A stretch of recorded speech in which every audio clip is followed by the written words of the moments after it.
think that's finished with announcements. We don't have any public hearings, so now we're going to go to approvals. And this is EC-303, the mayor's recommendation of award to Taser International for City of Albuquerque body-worn cameras and digital evidence management and storage system. For discussion, I'll move approval. So I have a motion and a second. I'm not sure if we have folks signed up to speak. Nobody, so would y'all like to hear a presentation? A very brief presentation from the administration. Mr. President, Ms. Bradley is available. She had spoken at the Finance and Government Operations Committee. I think she provided a short, succinct, concise overview of the procurement and recommendation of award, as well as the Inspector General, Mr. Harper, who's available if there's any questions as what he did from the perspective of review quality assurance. Okay, councilors, do you want to? If that's the preference of the committee. Councilors, do you want a short presentation? Does anybody feel they need it? Mr. President? Yes. Okay. Yep. We'll take a short presentation. Thank you.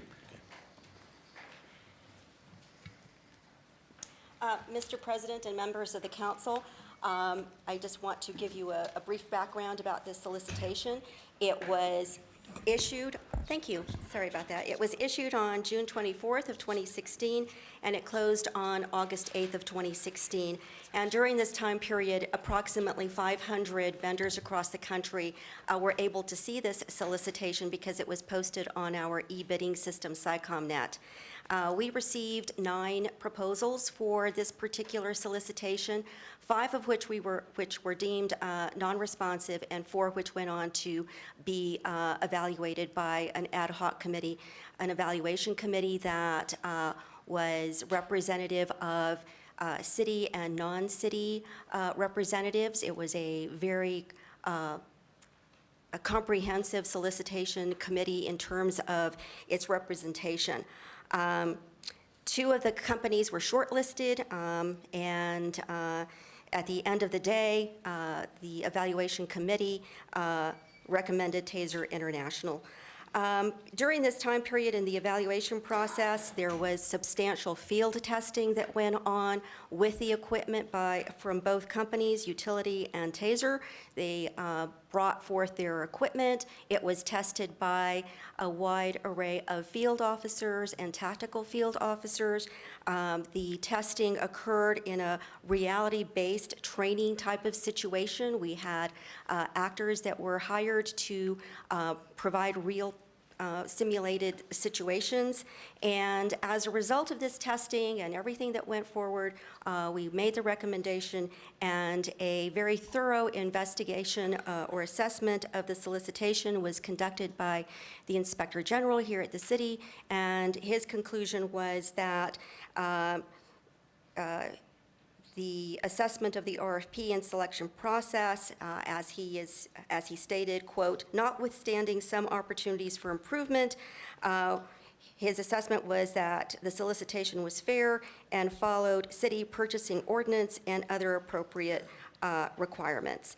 One thing that I want to add about this solicitation is that during the time frame that we were working on this solicitation, APD also secured federal grant funding, and it was premised on a solicitation, a competitive solicitation, and APD had to extend or request an extension of time because we are running short on time for the 6 months. So we are potentially at risk for losing this funding. It's $250,000 with a $250,000 match from the city for a total of $500,000, which is quite substantial at this time. So those are the basic points of this solicitation and the background that I wanted to offer. Thank you very much. Councilor Lewis. Thank you, Mr. President. Question for the city attorney, Ms. Hernandez. Could you give us an update on or do you have an update on, or your thoughts on the Attorney General's current investigation into Taser?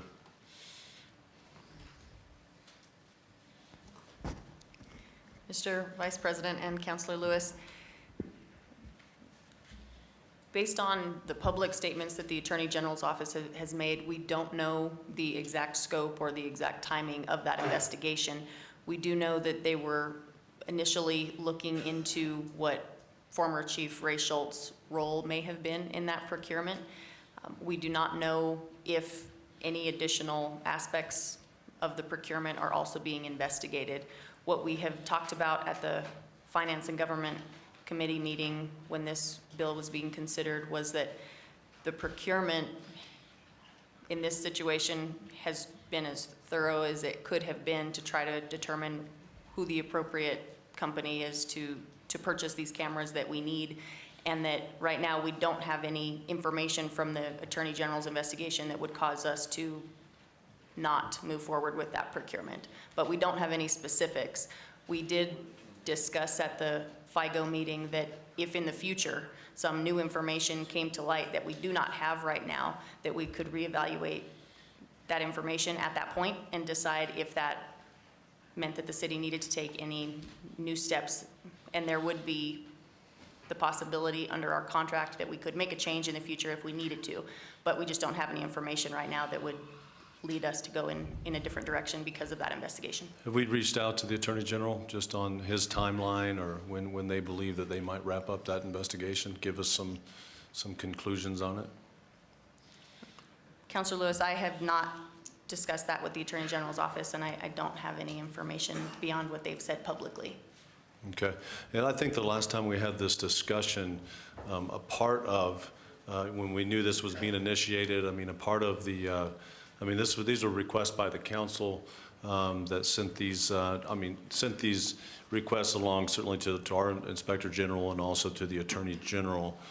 But I think it was with the intent that before we would vote on this contract, that we really would want to know that there's been thorough investigations, and certainly in light of all the smoke around, Taser, around the country, certainly the ongoing investigations, other ongoing investigations. The state auditor raised some alarming concerns about past procurement of this contract. There are multiple criminal investigations going on around the country and cities investigating Taser, and certainly red flags about the ethical procurement processes going on around it.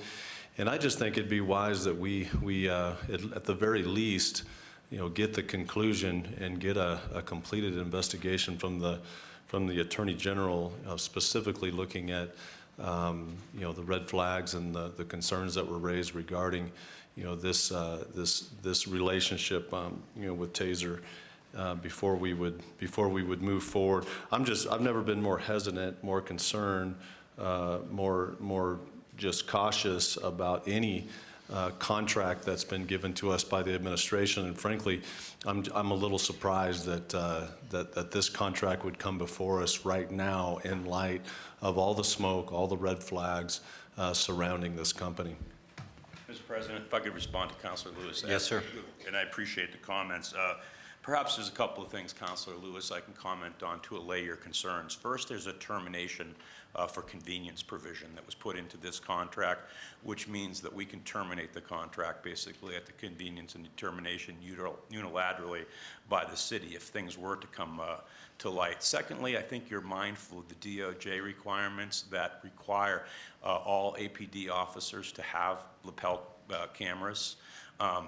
Whether we like it or not, Taser, evidence.com specifically, is an industry leader. One of the reasons why is because they've been doing these lapel cameras and the memory systems longer than anyone else. They're used in most of the major cities around the country.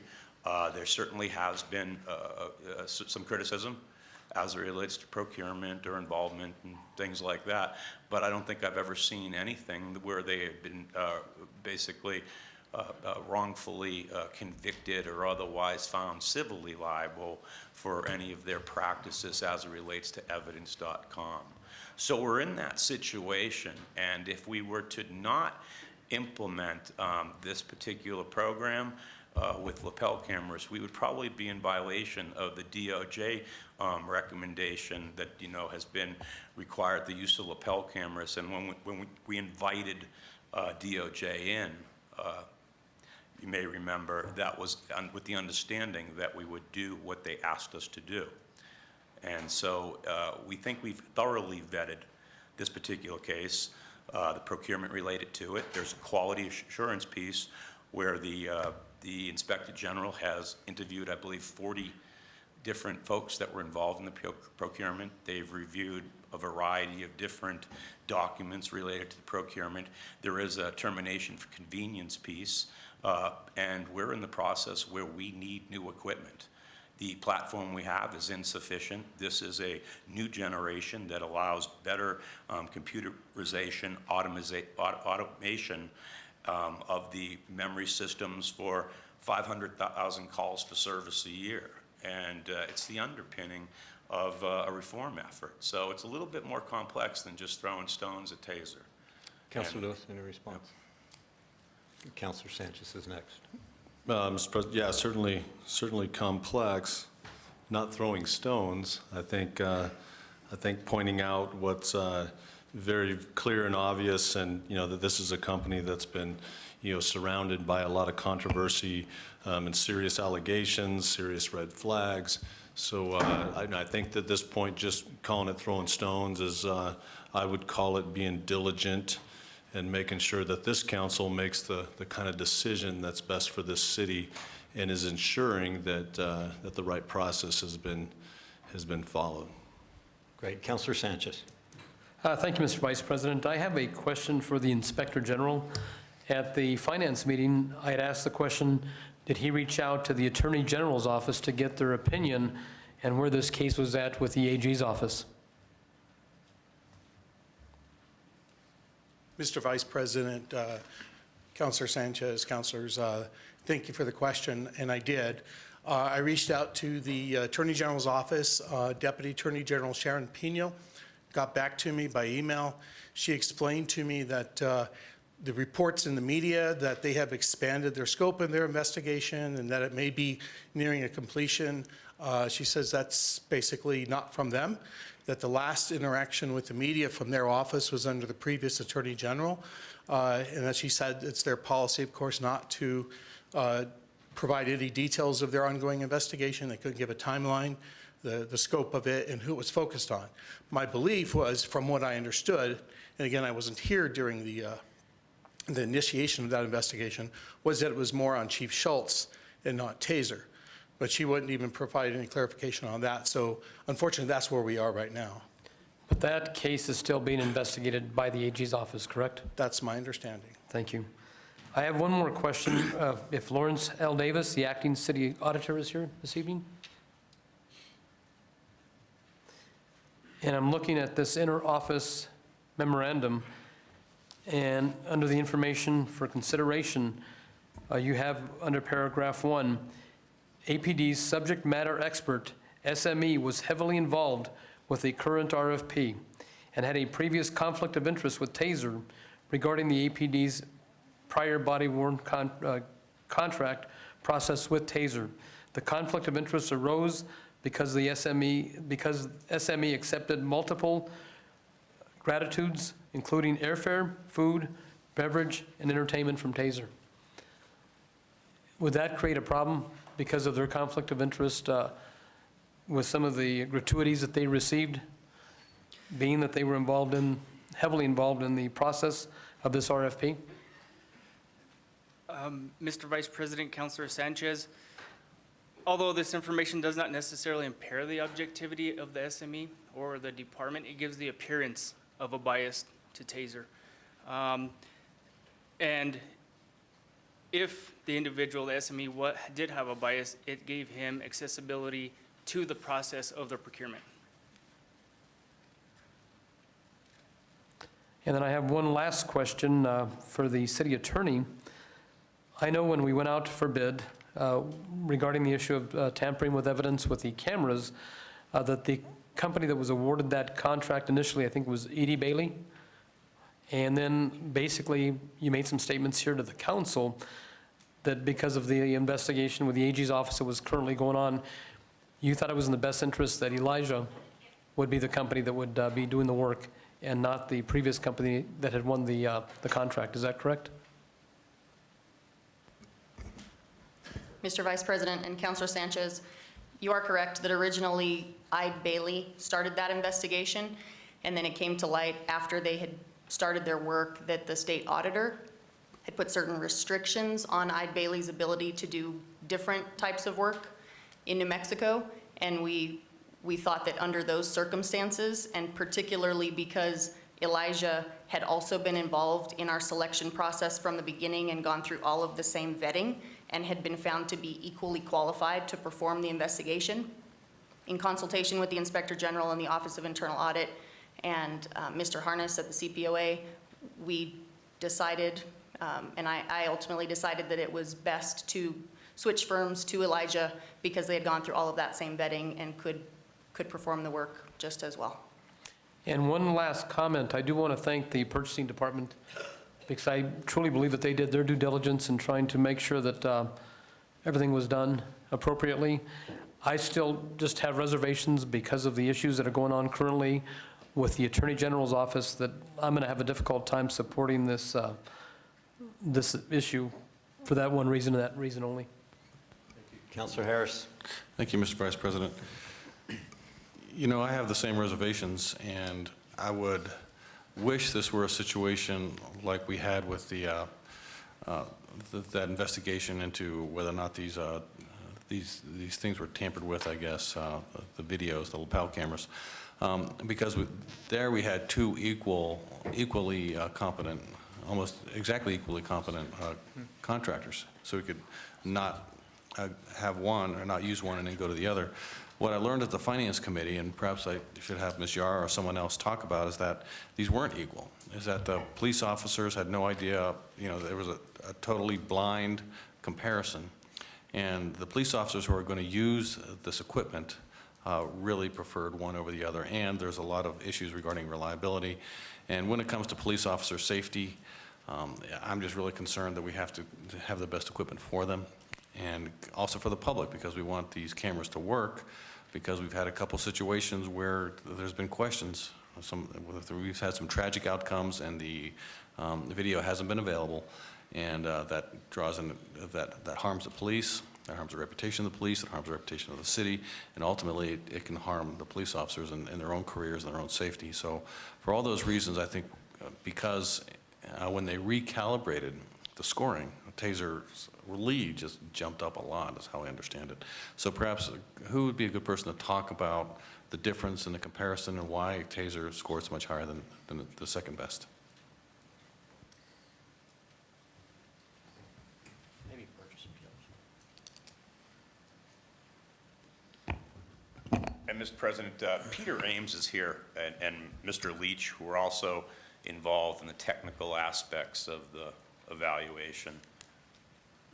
And while they come down, I mean, if these were Tweedledum and Tweedledee, I mean, if they were very close in their scoring and very close in what we thought would be an appropriate product for our police officers, I probably wouldn't vote for Taser. But based on what I heard, I think we have to do that for, at least I'm going to vote for this award for officer safety.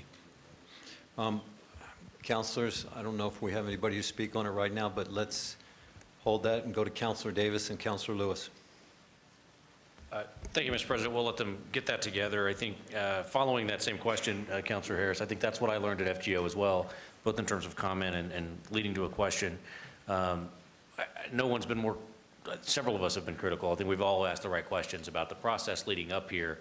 But I in my experience, as the finance chair and in the last couple of years or so, haven't seen another contract where we had deliberately asked proactively for the Inspector General to weigh in on the process and check in because of the questions around that.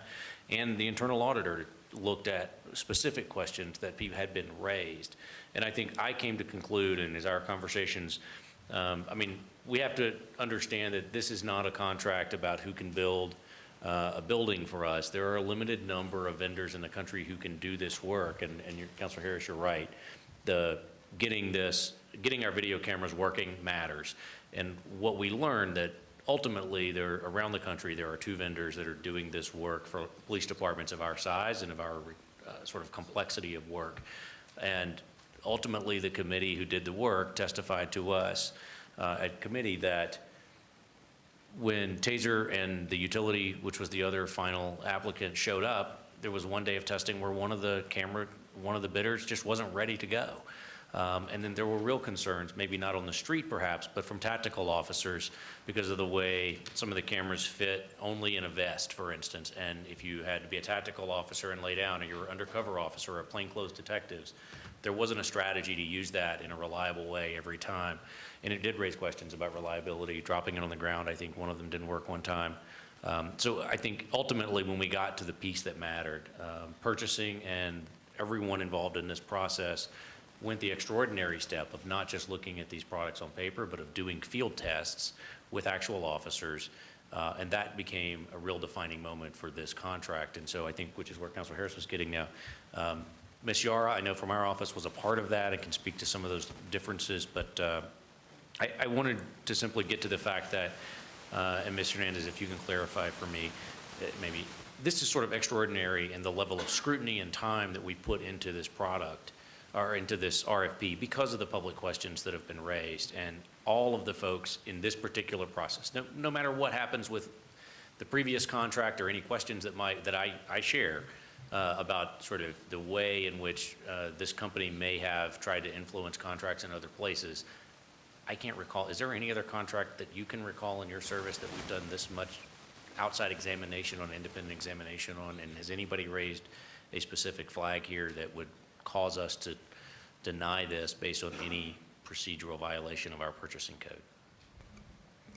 Mr. Vice President and Councilor Davis, in the time that I have been here as the city attorney, this is certainly the most thorough and comprehensive RFP that I have seen. In talking with the purchasing department, I think that is also true even dating back before the time that I was here, and the purchasing staff could probably confirm or clarify that, but it is certainly a very, very comprehensive RFP. The kind of field testing that was done is not typical at all, and it was extensive testing by a number of different types of officers within the department. And I think that another point that ties in with that one, and to address Councilor Lewis' concern, in a perfect world, we would know the conclusion of the Attorney General's investigation. But unfortunately, with investigations of that type, and this is true at the state and federal levels, we never know how long those will take. And I have certainly known a number of situations where we do not know when they are done. Unless it is a certain type of result, they don't always tell you. And so it could be that they announce or they don't. And so in a situation like this where the city and the department need cameras from some vendor, the city has done everything it can within its control through the extensiveness of the RFP, through the independent investigation with Elijah about the integrity of the system. Those are two things that were within the city's control. And the city did everything it could within its control to make sure that it had the best and the most information it could to make this decision at a time when, based on our agreement with the Department of Justice, we need to take this step. So those are the reasons that this decision can still be made at this point, because we don't know when we would get that final bit of information from the Attorney General, and it's not a decision that can afford to wait. Councilor Harris, do you have any more questions for the administration? No, I think I would like to hear from these folks about, because we're also doing this on TV, and I think the Taser is something that's controversial. So yeah, I think it'd be helpful just to hear from them on this particular issue. Do you have anything else to say? Mr. Vice President and members of the council and Councilor Harris, I'm going to turn this portion over to Mark Leach, who is our assistant. He has a very complicated title because he is a technical advisor and works with DTI. And so he has all of the technical information that you may need to get from him. So he can speak to that. Vice President, Councillor Harris, my name is Mark Leach. I'm actually the technical services manager for APD. And certainly the committee, of which I was a subject matter expert, went into this with a very open mind as to the outcome. And I think really once the testing was underway, it really became clear that in terms of reliability, and as Councillor Davis has already said, some situations where the one product from Taser performed better than utility. And just to help us, because we had a more lengthy discussion at finance, but I guess the one that the second the award that came in second, there wasn't an award, the bid that came in second, I guess it looked like a cell phone camera and they could only be put in one place, where the Taser cameras, they had some other advantages. Want to talk about what those are? Sure, no, I'd like to. Indeed, the utility product, it has to be placed inside almost like a pocket that exists inside the uniform. So there's changes that need to be made to the uniform to account for that. The other issue is in certain situations there may be, the feeling of the testing group was there may be situations where the camera isn't functional because you're maybe face down. The Taser product, on the other hand, it's more traditionally mounted in a similar manner as today. So it's got more flexibility from that perspective. And overall, the reliability was felt by the testing group to be better. Okay, thank you. Thank you, Councilor Lewis. Thank you, Mr. Vice President. I understand that Taser changed its name. Is it Axon or something like that? Or? Mr. Vice President, Councillor Lewis, that is correct, yes. So is this contract with Taser or with Axon? It'll be with Axon. So Axon's the company name now, and so we don't really use the name Taser anymore when it comes to the company and the products? I understand that they're going through a period of transition. I think both are applicable. I understand that going forward it's going to be Axon. Yeah. So I guess just a comment that I think that's an indication of, I think Taser's or Axon's own omission or of the controversy just surrounding its reputation, its name. I know that there's jurisdictions around the country that have actually debarred Axon or Taser from contracts or even participating in RFPs with their jurisdictions, their cities or counties. And I think the taxpayers, at least we owe it to the taxpayers at least to ask if this is a company that we should be further do business with in the city. In light of all the smoke, of all the red flags, criminal investigations, the name change, and even though it's a name change, it just doesn't change my, position that this is not the kind of company that we need to be doing business with. And I think we owe it to the taxpayers to ask these kinds of questions and to really consider whether we should continue to do business with this kind of a company. Councilor Davis. Thank you, Mr. Vice President. Can you clarify for me briefly? I think there were some questions that the acting internal auditor raised about the subject matter expert from the police department, that one of the subject matter experts that was used to sort of help this process along. Can you clarify for me how many SMEs, subject matter experts, were there through this process? It wasn't just one, is that right? Mr. Vice President, Councillor Davis, that is correct. There was more than one. I myself was a subject matter expert, and again, I was interested in the overall outcome, regardless of who was chosen. I don't believe there was any influence from one or the other. The subject matter experts are there to advise. They're there to provide technical input, and as such, I don't believe there was any influence in the overall vote. And Mr. Vice President, to follow, just to be clarify, the subject matter experts, as you say, were there to be technical advisors on the way the cameras were used or what requirements might be needed by the department, but they didn't ultimately vote at any point in this process. There was a separate committee that evaluated the cameras, as we heard, both on paper, and then they opted to have a field test as well. Is that right? So the experts didn't do the voting. They simply were around to help. Councillor Davis, that's correct. Thank you. Thank you. Any other questions or comments? Okay, we have a motion and a second on EC-303, Mayor's recommendation of award to Axiom or Taser International for body-worn cameras. All in favor signify by saying yes. Yes. All opposed? No. Okay, raise your hand for the no's. It's 3.